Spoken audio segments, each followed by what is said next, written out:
Nothclibber, hi friends, Darth Momo here. For almost 30 years now, the Star Wars Special Editions have been a source of controversy in the fandom. While it seems like time has more or less forgiven the prequel trilogy for its alleged sins, criticism of the Special Edition still seems to rage on.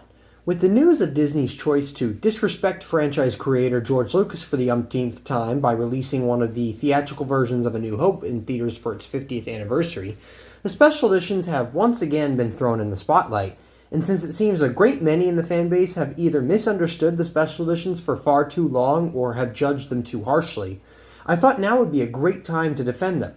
Just like my In Defense of The Last Jedi video, this video will be a compilation of several smaller videos I've done defending aspects of the special editions. So without further ado, let's begin. I hope you enjoy. Today, we're going to briefly address a subject I see thrown around a lot amongst critics of the man and some of his decisions made in the late 90s. George Lucas is often called a hypocrite for making special editions of the Star Wars films, a subject he continues to double down on, as recent as May 2024. This harkens back to a speech he made in 1988, where filmmakers were requesting Congress to enact legislation to protect films from being altered, as around this time studios were putting forth the idea to utilize new technology to color black and white films. Critics of the special editions often point to this quote from Lucas and accuse him of being hypocritical. Here is the quote most commonly used. "People who alter or destroy works of art and our cultural heritage for profit or as an exercise of power are barbarians." Obviously, when you present this quote and frame it in the context of the special editions, it's easy to see Lucas is going against his word, but often the critics like to leave out just that, context. Yes, they let their audience know that this was a speech given to Congress and Lucas was trying to prevent the colorization of old films. But they leave out crucial context from the rest of the speech as well as the history and personality of George Lucas. I encourage you to read the full speech online. I put a link in the description. It's not that long. There's even some interesting stuff about him almost predicting the rise of AI and deepfakes. Pretty interesting stuff. But for the sake of time, I'm just going to read a couple of quotes that are most relevant to this situation. Before I do so, quickly, I would like to briefly give you the context on George's life.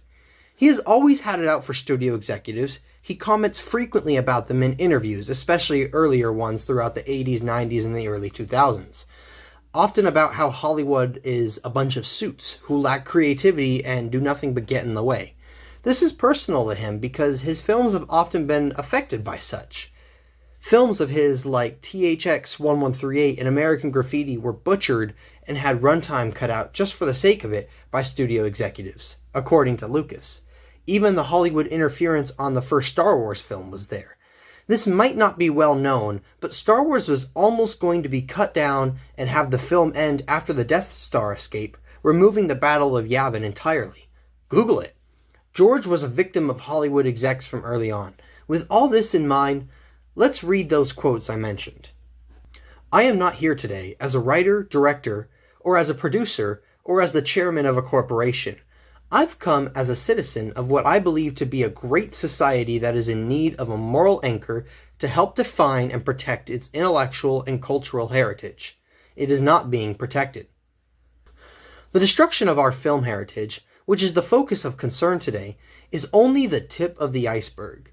American law does not protect our painters, sculptors, recording artists, authors, or filmmakers from having their life work distorted and their reputation ruined.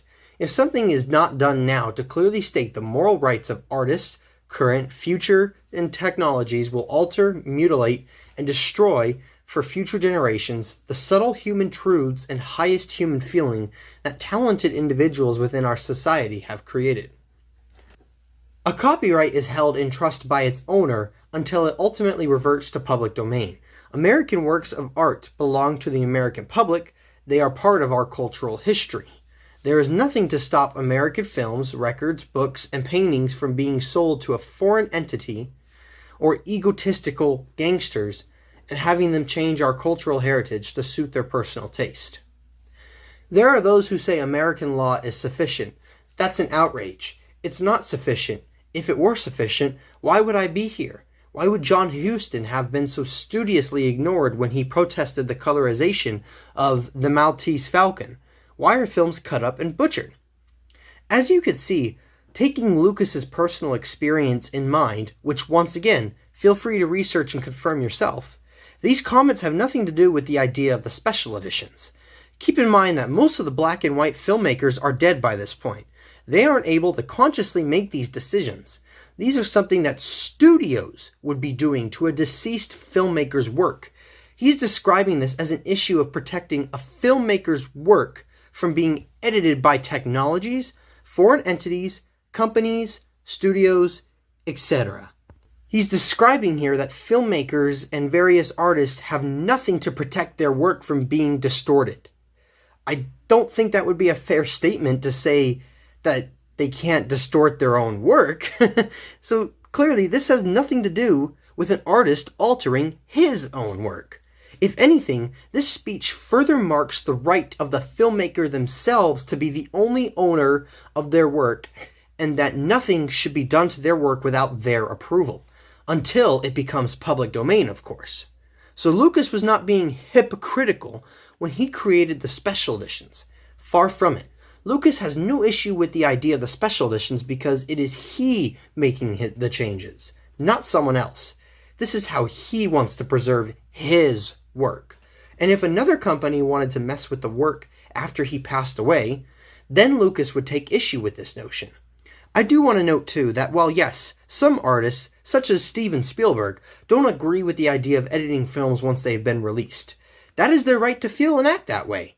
But that doesn't mean Lucas is wrong for feeling and acting differently, and that doesn't mean he's being hypocritical, because what he's stating here is very much in line with what he does so 10 years later. So please, let's do both the man and the overall argument a favor and quit slamming Lucas with this false allegation of hypocrisy and stand up for what he and many other filmmakers were standing up for.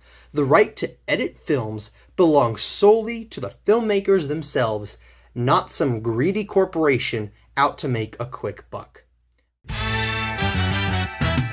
Today, we're taking a crack at perhaps the most controversial special edition change out there, Greedo shooting at Han. A lot of people take a swipe at this change and claim it undermines Han's arc throughout the movie. And the truth is, no, it doesn't. The truth is, George Lucas was right when he said Han isn't a cold-blooded killer, at least in this scene. Han killing Greedo was all about self-defense. It always was. First off, if you really think this changes Han and makes him a good guy, well, I got some news for you. He's still a drug smuggler working for a crime lord. He still only helps Luke for the money. And he's still selfish throughout the movie, at least in the beginning. So Greedo firing first doesn't change any of that. He still goes on an arc to become selfless and fight for a friendship at the end of the movie. But let's look at the scene itself. As soon as Greedo catches Han, he holds him at gunpoint from then until his death. So it's automatically self-defense. Han has to kill or be killed. If it was murder, Han would have hunted Greedo down a while ago and taken him out. Plus, as the scene continues along, Han is continuously trying to draw his blaster to fry Greedo. And if you follow the evolution of the wording in the conversation, when Han says, "Yes, I'll bet you have," after Greedo says he's been looking forward to this for a long time, you can see the conversation is already boiled to its natural ending point, and the next thing for Greedo to do naturally was to shoot Han anyway. And Han was clearly preparing to put Greedo down as he was drawing his blaster, so whether Greedo gets a shot off or not, it really doesn't change anything about Han's character in this scene. And if you want to claim this makes Greedo an incompetent bounty hunter for missing at this close range, I would argue that the fact that he doesn't notice Han clearly drawing his weapon, the fact that Greedo monologues for 2 minutes like a cartoon villain, and the fact that Han calls him a twerp later on when he sees Jabba, a scene which, while not in the film until 97, was actually still shot and written in the 70s, all makes it pretty clear that Greedo didn't have that good of a reputation anyway. With all that being said, let's put this argument to rest. Greedo shot first. End of story. Today, I wanted to talk about a particular change in the Star Wars Special Editions that I think actually enhances the original films. The Star Wars Special Editions gathered a lot of controversy, especially for this one. But I think the Jabba scene actually enhances the trilogy. A lot of people criticize this scene, saying it ruins Jabba in Return of the Jedi, saying that Jabba is gunning for Han in Episode 6, and he's a fearsome gangster, but in this scene, Han just talks his way out of it, and Jabba's like, okay, no biggie. Well, I actually disagree. One other thing they say too is Jedi establishes Jabba as a lazy slug who sends his minions in to do his work while he sits on his throne. But that's not true. First off, of course Jabba moves. He had to get to his sail bars one way or another. Also, in The Phantom Menace, we see him presiding over the pod race away from his palace, so at this point I don't think that's a valid criticism anyway. He's also still a feared crime lord. The Phantom Menace suggests this with Qui-Gon and Watto, so any idea that this scene makes him pathetic is wrong. Han and Jabba simply have a good relationship as the scene establishes. Moving on though, one question often asked by myself as well is why didn't Han pay off Jabba right after A New Hope? If he's in as deep as trouble as Episode 6 makes it seem, then Han seems kinda dumb to not go pay Jabba real quick before joining the Alliance. Especially over the course of 3 years. Well, no, not necessarily. If you add this scene into the movie, you get some extra context, which is what George always claimed. You see that Jabba values Han as one of his best, but you also see Han talk his way out of it. They have a good relationship, which is hinted at in Return of the Jedi, as well as in the Greedo scene. But Han uses that to talk himself out of it. He promises some more money, just needing a little more time. And to set up his attitude in Return of the Jedi, Jabba threatens him to follow through this time or he's a dead man. So not only does this still kind of jive with Return of the Jedi, showing that Jabba was gunning for Han because Han double-crossed him again, but we also see why Han was in no rush over the next couple of years to pay off Jabba. He got sidetracked, and he wasn't too worried because he could simply just talk his way out of it if he got in trouble again and offer more money, which, if we fast forward to Return of the Jedi, that's exactly what Han tries to do, by offering to pay Jabba triple what he owes if Jabba lets him go. Jabba refuses though, saying, no, too late, you failed last time, that's over, that's done with. All to show that yes, the Jabba scene in A New Hope actually works well with the films. It doesn't ruin Return of the Jedi or A New Hope, and better yet, George does know exactly what he's doing with these movies. Yes, a couple of lines get repeated from the Greedo scene, but oh well, you gonna tell me you've never had to repeat yourself when dealing with the intended party and a messenger? Yeah, the CGI may look a little clunky and fake, but guess what? It's all fake. CGI is no more fake than a rubber latex puppet. Darth Momo here for a quick video called Debunking the Special Editions, where I take a supposed controversy from the Star Wars Special Editions and debunk and expose the so-called controversy and point out the hypocrisy in it. We're going to talk about a scene from A New Hope, one that I'm sure doesn't jump out right away as a quote-unquote big change, but anyone who knows about the Special Edition changes surely recognizes this one. When Obi-Wan and Luke enter Mos Eisley, right before the stormtroopers question them, a giant Ronto walks in front of the screen. Here's the scene.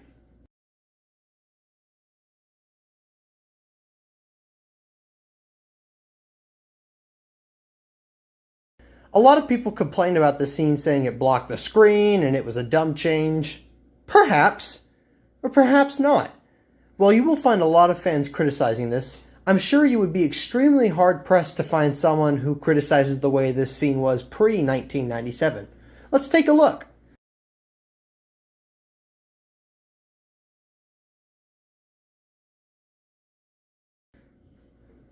I don't know.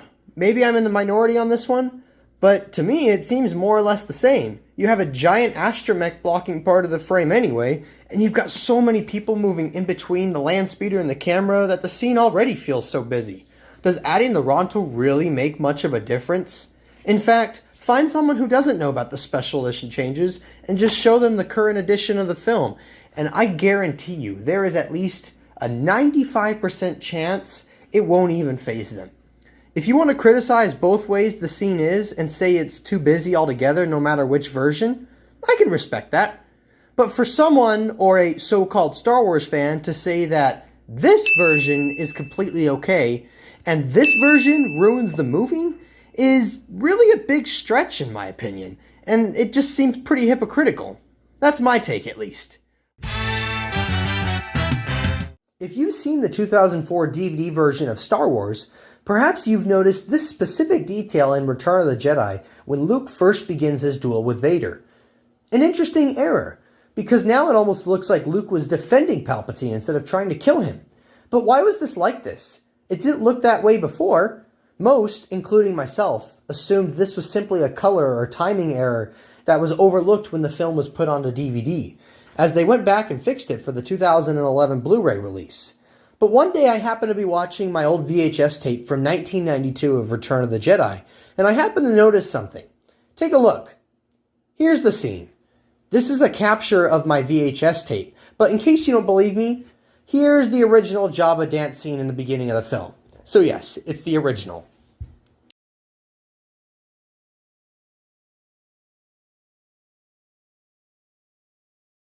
Anyway, when Luke strikes, take a look at the lightsabers. It's harder to see because of the lower resolution, but if you look closely, what do you notice? If we turn the brightness up a little, we notice the same error on the pre-special edition VHS tape from 1992 as we see in the 2004 DVD version. Interesting.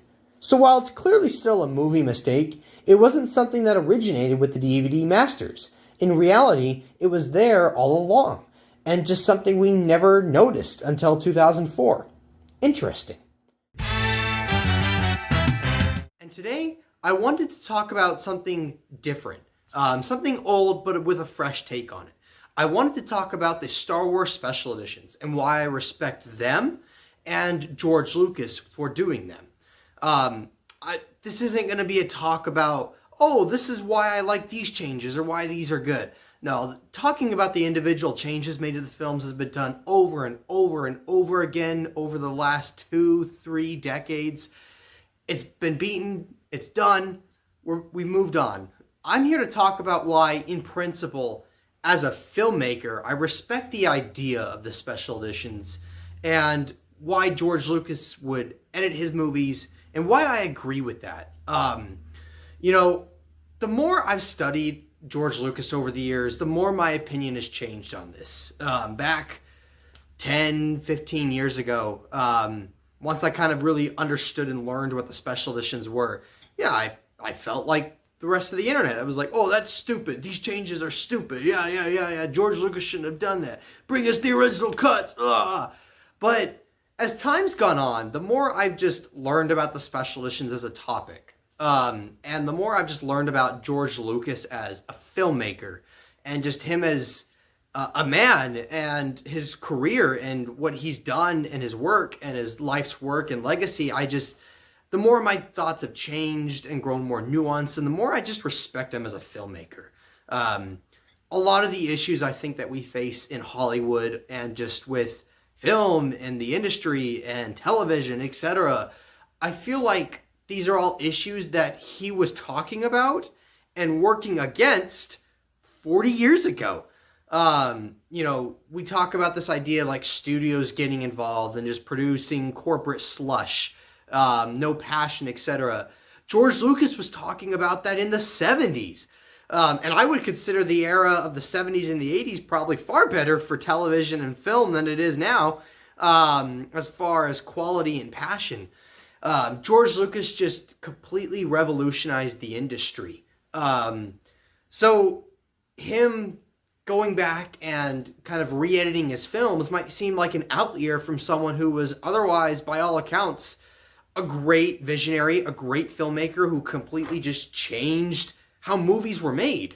But when you go back and look at it, it makes sense. It's basically who George was. George never changed. And I've made other videos discussing some of this, but, George Lucas, part of the reason he went back and made changes to the original trilogy was to fix things that he wasn't happy with because he couldn't do it the way he wanted to in the 70s and early 80s. Now, for those of you who don't know that much about me, I'm a filmmaker. No, I'm not from Hollywood.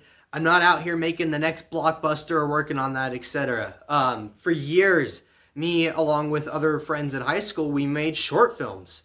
I wouldn't call them like A-list Hollywood legendary films. Like, they weren't amazing. But We were working on being filmmakers. This wasn't just, hey, let's just film a stupid video that's 30 seconds long real quick and put it on TikTok. You know, that wasn't even a thing back then. This was like real legitimate, like you write out a script, you bring your camera, you get your actors, you try to come up with different sets, locations, you edit it, you put in some special effects where necessary. Like we were amateur filmmakers.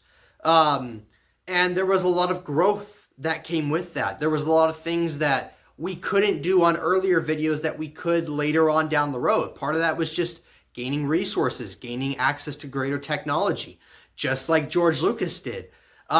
Just to kind of speak to some personal examples, I made some Star Wars parodies when I was younger. I called them Galaxy Wars. The first one, it was pretty much my first live action short film. I had no idea what I was doing. I was 14. I had never heard of editing software, etc. I literally filmed it all with my phone and then plugged it into all the clips into DVD Maker in order. Like I had the music on the set. You know, I didn't really have credits. Like I literally made credits in Paint and took a picture of it or a video of it and used that as like the end credits. Like that was how amateur I was. Like I didn't know what I was doing. And then I kind of learned a little bit about Windows Movie Maker, a basic editing software that was very prevalent back in the 2010s and early 2000s as well. I learned about that. I started learning how to use it a little bit. And so when I made the second Galaxy War, I did things a lot differently. Now, if we're going by the terminology of just once the film's released, that's it. You can't touch it. Nope, done.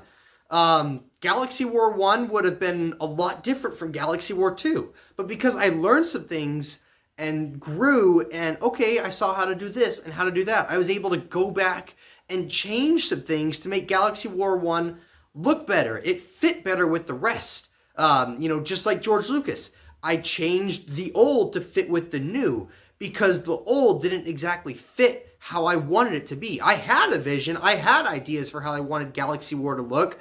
I didn't know how to pull it off because I was just a kid. Now, obviously, George Lucas wasn't a kid. He was out of college, I believe. He was 30s or so making Star Wars. But, you know, he had access as time went on to greater technology and greater resources. You know, he was under budget, or he didn't have the budget he probably should have had with Star Wars. You know, his resources were tight and constrained. People were constrained. Technology was constrained. And as time went on, the technology advanced. So he used that to go back and, you know, it's mocked a lot, but he fulfilled his original vision. Now, does that mean that I think every single thing in the current 2019 version of Star Wars is the way he wanted it in 1977? Probably not. You know, to go to Return of the Jedi, did he want Vader yelling no when he killed the Emperor? Yeah, that probably wasn't part of the original vision. But there's so much of it that was with the special effects, the Jabba scene, a lot of those different things that were, at least in the 1997 special edition, yeah, I would chalk that up to original vision. That just couldn't be done in time. If you look at like the history of the special effects and the making of Star Wars, it's pretty clear that there was a lot of compromises made. As much as it pushed boundaries and pushed movie making forward, that doesn't mean it was the way that George Lucas originally envisioned. So I respect that idea of going back and changing those. And I also respect the idea of like just preserving the film. First off, I just love like the efforts they went through with preserving the special edition and the negatives and making sure the film was good and all the digital cleanup. I think that's really cool and it just fascinates me. And I wish that my films were in a position where I could have such a process like that. I think it's fun. It's cool. But on top of that too, like, you know, this is my work, like my short films and the short films of all of my different friends. Like, these are our videos. These are our work. Like, we did these over the course of years. And I don't want that to be preserved in a way that I couldn't, you know, in a way that I didn't originally want it, just because I didn't learn about a proper editing software or how to green screen in, you know, a muzzle flash until 6 months after I produced the video. You know, like, I get to a degree the theory of, you know, films are works of their times, and I'm not like discounting that or saying that there's not an argument to be had or an argument to be made. I get people that feel that way, but I'm coming at this from not just an outsider or an audience member. I'm coming at this from someone who's been on the other side, someone who's been behind the camera, someone who's been behind the editing software, calling the shots, editing the videos, making short films. From that perspective, I completely get with George that, like, hey, you know, he wasn't happy with how the 77 version turned out. Now things have changed. He doesn't want his life's work to be looked at 200 years ago in a way that he didn't want it to be. He wants it to be looked at the way he wants it to be. And that's what I did. I went back and changed some of my videos so that way they look the way that we wanted them to, that we just didn't necessarily have the resources to, because we were, to be quite frank, children. Now, does that mean I'm here saying that, like, George Lucas is, you know, God, and that I agree with every single change and it's Lucas's way or the highway?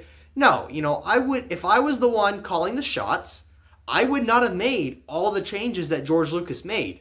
I agree with a lot of them. A lot of them I just don't personally, I don't have an opinion on either way. And some of them, yeah, I don't agree with. I wouldn't have personally made those. But that's not to say he's a horrible person for doing so. Recently, me and some friends worked on the production of what we called The Gunman Episode 6, the finale in a mini-series that a couple of my friends have been working on for years. Four of us worked on the story. Four of us had some different, we all, for the most part, agreed on the main part of the story. But we had differences in opinion on certain aspects of the story, or certain lines of dialogue, or certain way things should have been executed.